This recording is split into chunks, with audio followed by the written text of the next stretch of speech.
ত্রিপুরা থেকে বাংলাদেশকে বিদ্যুৎ আমরা যোগান দেই, এটা একটা আমাদের এগ্রিমেন্ট হয়েছে। আমরা বর্তমানে 70 থেকে 80 মেগাওয়াট আমরা দিচ্ছি।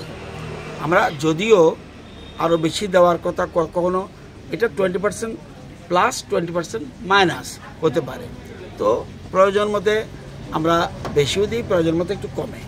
এখন বর্তমানে এই বিদ্যুৎ যে তাদের সাথে এগ্রিমেন্ট হয়েছে, দিল্লিতে একটা সংস্থা আছে আমাদের কেন্দ্রীয় সরকারের, যেটার নাম হলো বিদ্যুৎ ব্যাপার নিগম লিমিটেড।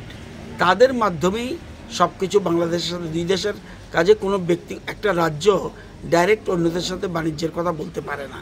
সেই জন্য বিদ্যুৎ ব্যাপার নিগম, তাদের মাধ্যমে আমরা টাকা পাই, তাদেরকে টাকা দেয়, তাদের থেকে আমরা পাই। এখন বর্তমানে, আগে আরও বেশি ছিল, বর্তমানে আমাদের তাদের কাছে পাওনা রয়েছে 135 কোটি। আরেকটা বেড়ে, এখন একটু বেড়েছে, 161 কোটি টাকা আমরা পাই। তো আমরা এই টাকার জন্য আমরা বিদ্যুৎ ব্যাপার নিগমকে বলি আমাদের টাকার তাড়াতাড়ি আমাদের ব্যবস্থা করুন। ওরা যদি চেয়ে থাকে বাংলাদেশের কাছে, সেটা আমরা জানি না। এখনও কি বিদ্যুৎ দেওয়া হচ্ছে 60-70 মেগাওয়াট আমরা প্রায় সময় দিচ্ছি, কখনো কোনো বেশি, কিন্তু 60-এর নিচে নামে না। আমরা এরকম বিদ্যুৎ দিচ্ছি।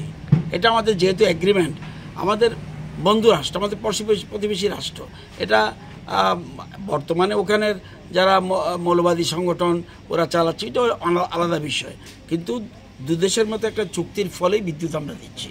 এবং এই বিদ্যুৎটা আমাদের চুক্তির ভিত্তিতে দিচ্ছি, এবং বিদ্যুৎ ব্যাপার নিগম লিমিটেড এবং কত টাকা দেবে কি না দেবে সব ওই এগ্রিমেন্টে লেখা আছে।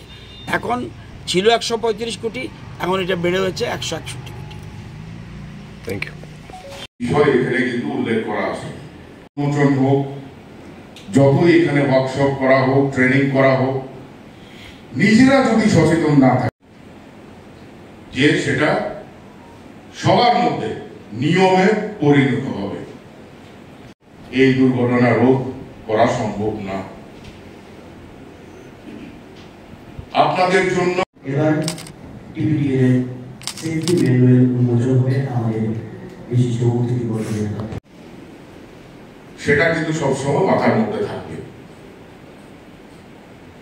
1 মাস কেন বললাম? রঞ্জিত পাল, সিনিয়র হেল্পার, মোহনপুর সাবস্টেশন। এবার টিপিডিএ সেফটি ম্যানুয়াল উন্মোচন হয়ে আমাদের বিশিষ্ট অতিথিবর্গের